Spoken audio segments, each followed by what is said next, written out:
धर्म और अधर्म की सबसे बड़ी लड़ाई शुरू होने वाली थी। कुरुक्षेत्र की पवित्र भूमि पर दो सेनाएं आमने सामने खड़ी थीं। एक ओर थे पांडव, सत्य, धर्म और न्याय के पक्षधर, और दूसरी ओर थे कौरव, अहंकार, लालच और अन्याय में डूबे हुए। शंख बज चुके थे, रथ सज चुके थे, धरती कांप रही थी और आसमान मानो आने वाले विनाश का संकेत दे रहा था। हस्तिनापुर के अंधे राजा धृतराष्ट्र अपनी महल में बैठी बेचैन थे। वे युद्ध भूमि को अपनी आंखों से नहीं देख सकते थे, लेकिन उनका मन भय और चिंता से भर चुका था। उन्हें पता था कि ये युद्ध सिर्फ राज्य के लिए नहीं था, ये युद्ध सत्य और असत्य के बीच था, धर्म और अधर्म के बीच था।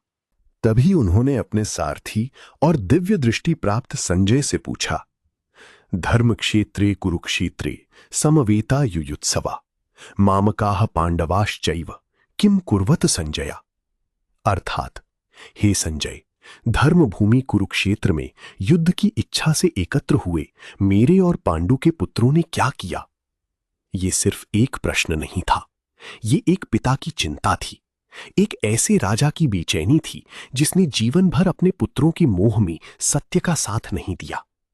धृतराष्ट्र जानते थे कि कुरुक्षेत्र सिर्फ युद्ध भूमि नहीं थी, वो धर्म की भूमि थी, और धर्म की भूमि पर अधर्म अधिक समय तक टिक नहीं सकता।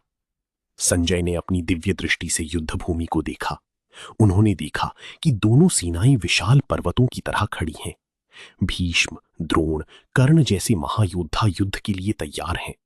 लेकिन उसी समय एक ऐसा क्षण आया जिसने पूरी मानवता को जीवन का सबसे बड़ा ज्ञान देने वाला बना दिया। अर्जुन, जो पांडवों के सबसे महान धनुर्धर थे, अपने ही परिवार, गुरु और मित्रों को सामने देखकर विचलित हो गए। उनके हाथ कांपने लगे, गांडीव धनुष नीचे झुक गया। उन्होंने भगवान श्री कृष्ण से कहा, मैं अपने ही लोगों के विरुद्ध युद्ध कैसे कर सकता हूं। और यहीं से शुरू हुई श्रीमद् भगवद गीता की दिव्य यात्रा। भगवान श्री कृष्ण ने अर्जुन को जो ज्ञान दिया, वो सिर्फ अर्जुन के लिए नहीं था, वो हर उस इंसान के लिए था जो जीवन में भ्रम, भय और दुख से लड़ रहा है। गीता हमें सिखाती है कि जब जीवन के कुरुक्षेत्र में कठिनाइयां आएं, तो सत्य, धर्म और कर्तव्य का मार्ग कभी नहीं छोड़ना चाहिए, क्योंकि अंत में विजय हमेशा धर्म की होती है। जय श्री कृष्ण।